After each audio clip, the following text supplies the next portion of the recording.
Fala galera, cá estamos nós, olhem só, aula 8, Física 4, Cinemática Escalar e Composição de Movimentos. Uau, uma ideia super legal que eu quero esclarecer agora.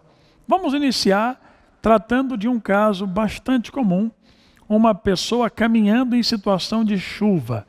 Vamos lá, imagine que eu esteja num local aberto e que esteja chovendo, num dia sem vento, em que a chuva cai verticalmente.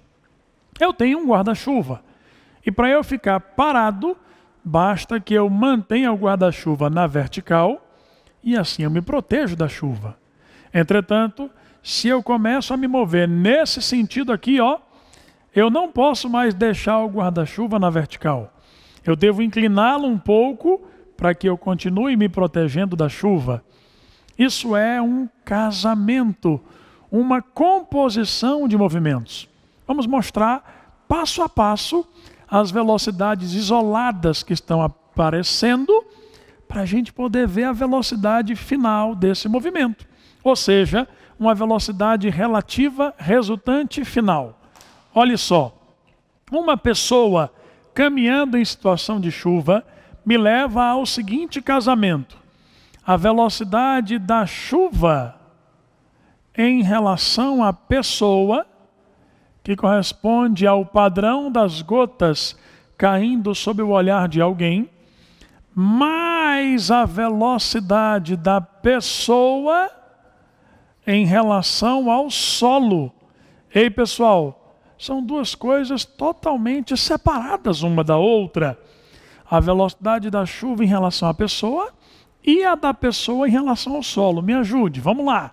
Se a chuva cai em relação à pessoa e há um movimento da pessoa em relação ao solo, naturalmente que nós teremos a velocidade da chuva em relação ao solo.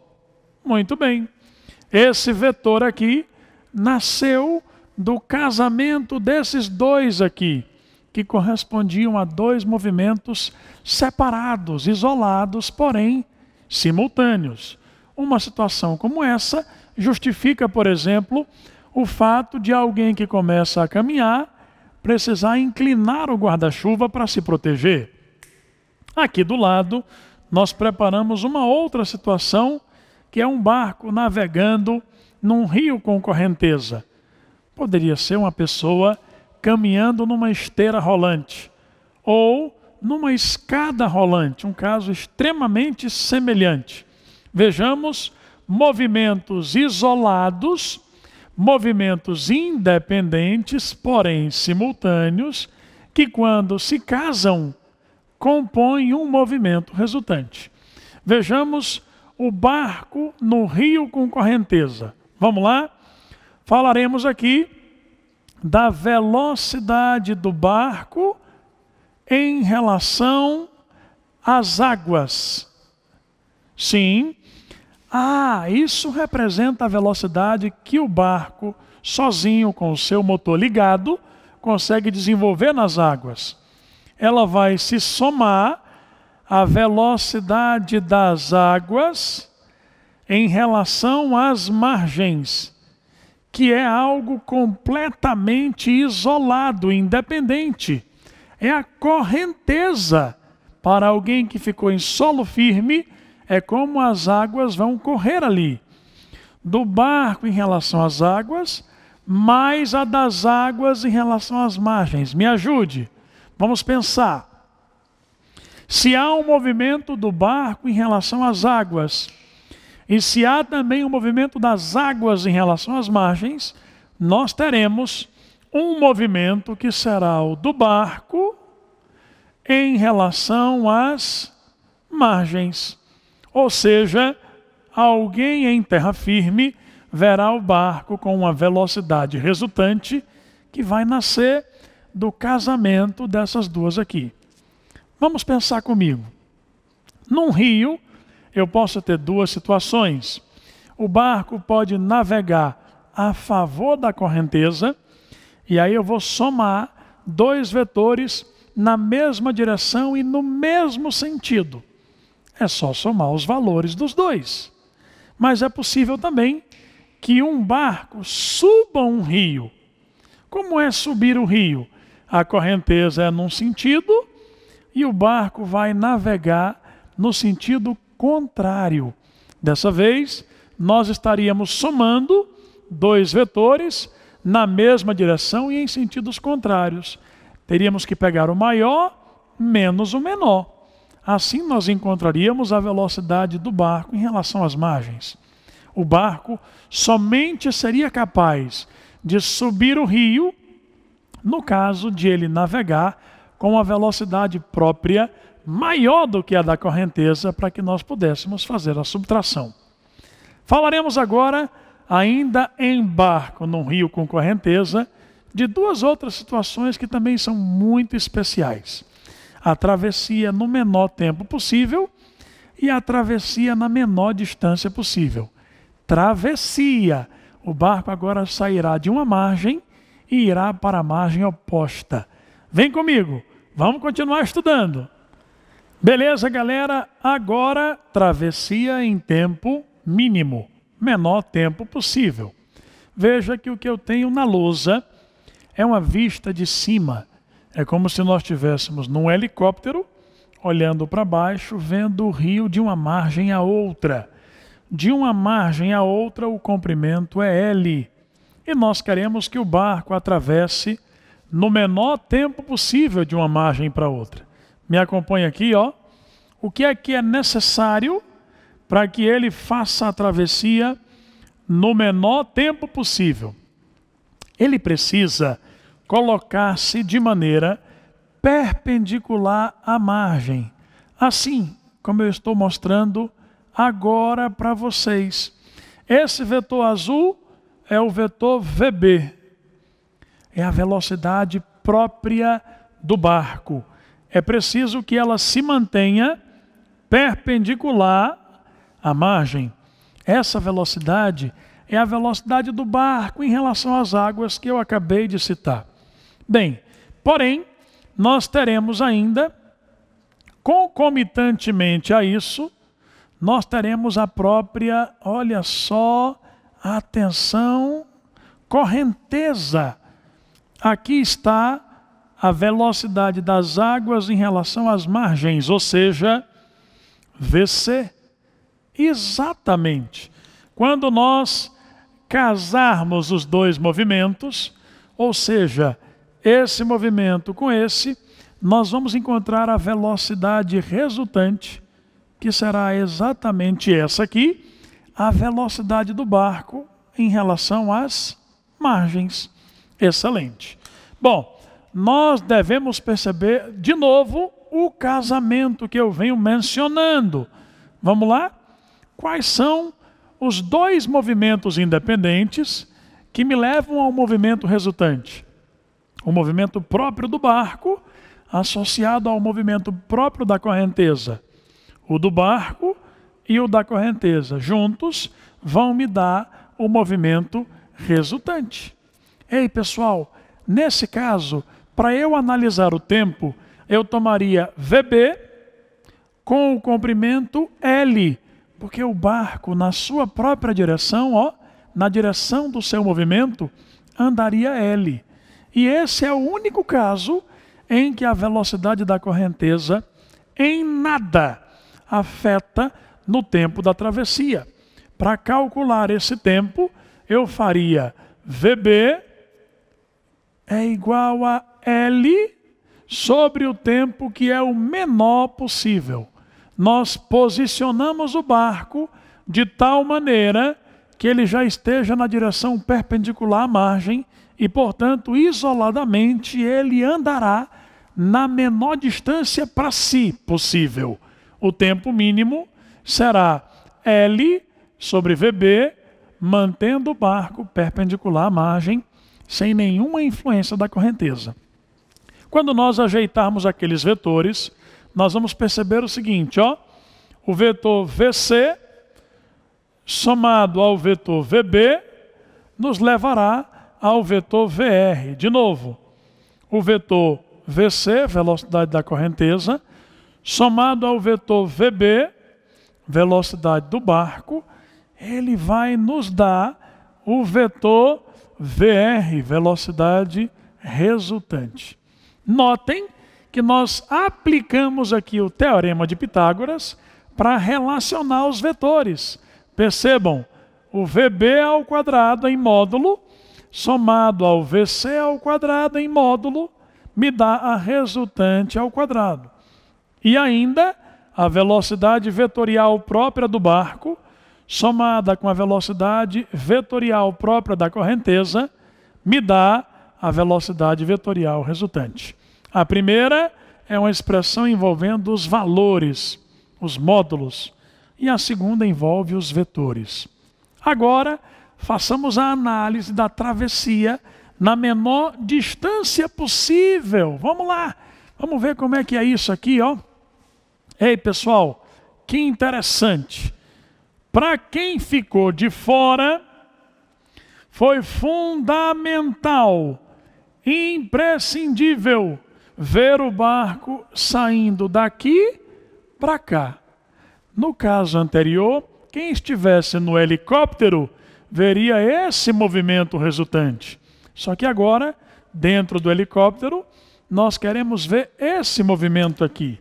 Então é necessário, vamos lá, que o barco se incline um pouquinho em relação à direção perpendicular à margem para obter o seu objetivo. Esse vetor azul é a velocidade própria do barco. Excelente, ótimo. Nós vamos casar esse vetor azul com esse outro vetor azul aqui, ó, que é a velocidade própria das águas, ou seja, da correnteza. Juntando um com o outro, nós vamos obter a velocidade resultante exatamente na direção perpendicular à margem, que é como será feita a travessia na menor distância possível. Vamos montar aqui o triângulo dos vetores. Veja comigo aqui agora mesmo. Olha só. Ah, professor, que legal! Aqui estamos nós. Atenção, esse aqui é o VC e esse aqui é o VB. Somando esse vetor com esse, nós vamos obter exatamente o resultante. Note, dessa vez eu vou poder escrever da seguinte maneira. Ei, pessoal, em termos de valores, a hipotenusa é o VB, hein? Então, VB ao quadrado será VC ao quadrado mais VR ao quadrado. Exatamente. Agora, observando os vetores, o vetor VB somado ao vetor VC pelo método do polígono, continua me dando, da origem do primeiro à extremidade do último, o vetor VR. E assim a gente faz para calcular, para analisar, para explanar a travessia na menor distância. Nesse casamento de movimentos, nessa nova situação, nós poderíamos apreciar a seguinte ideia. Veja comigo, olha só. Esse é o movimento isolado do barco, daqui para cá. Esse é o movimento isolado e independente das águas, daqui para cá. Agora, esse é o movimento resultante, ó, daqui para cá. Cá estamos nós, vendo as situações prováveis e possíveis. Últimos aspectos, se prepare para mais uma lousa e o desfecho dessa aula. Vem comigo.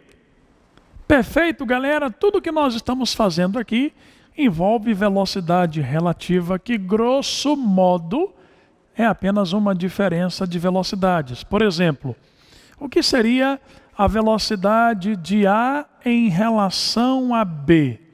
Ora, ela é apenas a velocidade de A menos a velocidade de B. Só isso. Essa é a definição de velocidade relativa. O que seria a velocidade de B em relação a A? Seria a velocidade de B menos a velocidade de A. Excelente. Então vamos imaginar um caso como esse que está aqui. Dois objetos indo na mesma direção e no mesmo sentido. O A e o B, ambos para a direita. Como seria a velocidade relativa de A em relação a B? Seria VA menos VB. Ei, pessoal, menos VB seria esse vetor aqui, ó. Se o vetor VB é para a direita, o vetor menos VB é para a esquerda. Ah, então para nós a velocidade de A em relação a B seria a velocidade de A somada com menos a velocidade de B, que é para a esquerda no meu exemplo. Como é que eu somo dois vetores na mesma direção e em sentidos opostos? Basta que a gente pegue o valor do maior menos o valor do menor. Nesse caso, o valor da velocidade de A em relação a B, só o valor. Por isso eu não coloquei mais seta aqui em cima. Vai ser a velocidade de A menos a velocidade de B. Um exemplo. Eu tenho um carro a 100 km por hora no encalço de um ônibus a 80 km por hora. É como se o ônibus tivesse parado e o carro fosse ao encontro dele com 100 menos 80, 20 km por hora. Se estiverem em sentidos opostos, observe aqui agora, ó, VA para a direita e VB para a esquerda. Se VB é para a esquerda, menos VB, certamente, será para a direita. E aí, quando nós fizermos um menos o outro, me ajude, vamos lá. VA já é para a direita e menos VB também é para a direita. Ah, então eu tenho dois vetores na mesma direção e no mesmo sentido. Basta somar os valores. Vamos a um exemplo. Dois carros vão se cruzar. Um está a 100 por hora e o outro a 80 km por hora. É como se houvesse uma velocidade de 180 km por hora de um em relação ao outro. Se tiverem em direções perpendiculares, formando um ângulo de 90 graus, como eu estou expondo aqui agora, o vetor VA é para cima e o vetor VB é para a direita. Se o vetor VB é para a direita, o vetor menos VB é para a esquerda. E aí, dois vetores que formam entre si um ângulo de 90 graus, para eu calcular a relativa, eu deveria usar o teorema de Pitágoras sem grandes dificuldades. Prontinho. E no caso qualquer, um ângulo qualquer entre eles, o VA e o VB devidamente posicionados, preste bem atenção, este aqui seria o menos VB. Ah, então eu teria VA menos VB. Ligaríamos da origem do primeiro até a extremidade do último, e neste caso precisaríamos então usar a velha e boa lei dos cossenos. Como ela ficaria, ó, a velocidade resultante de A em relação a B ao quadrado seria VA ao quadrado mais VB ao quadrado menos duas vezes VA, VB, cosseno do ângulo θ formado entre eles. Meu povo, meus queridos estudantes, meu amigo e também minha doce aluna, aqui está um caso geral expresso adequadamente para a gente raciocinar. Quero convidar agora você a fazer juntamente comigo uma questão importante que a gente vai fechar o conteúdo agora. Vamos lá? Pessoal, temos em mãos uma importante questão que vai servir demais para a gente exemplificar tudo o que foi dito aqui. Quero muito que você acompanhe comigo agora o enunciado. Vamos lá? Em grandes aeroportos e shoppings, existem esteiras móveis horizontais para facilitar o deslocamento de pessoas. Considere uma esteira com 48 metros de comprimento e velocidade de 1 metro por segundo. Uma pessoa ingressa na esteira e segue caminhando sobre ela com velocidade constante no mesmo sentido do movimento da esteira. A pessoa atinge a outra extremidade 30 segundos após ter ingressado na esteira. Com que velocidade, em metros por segundo, a pessoa caminha sobre a esteira? Muito bem. Excelente. Vamos pensar. A pessoa está indo na mesma direção e no mesmo sentido da esteira. Ela andou 48 metros em 30 segundos. Então a velocidade resultante acabará sendo os 48 metros divididos pelos 30 segundos, o que nos levará a 1,6 metros por segundo. Essa foi a velocidade resultante, a velocidade com que essa pessoa estaria para um referencial no solo. Entretanto, a velocidade própria da esteira já é de 1 metro por segundo. Como a esteira e a pessoa estão no mesmo sentido, eu vou dizer que a velocidade própria da pessoa, somada com a da esteira, uma soma simples dos seus valores, já que os dois estão no mesmo sentido, me leva a resultante.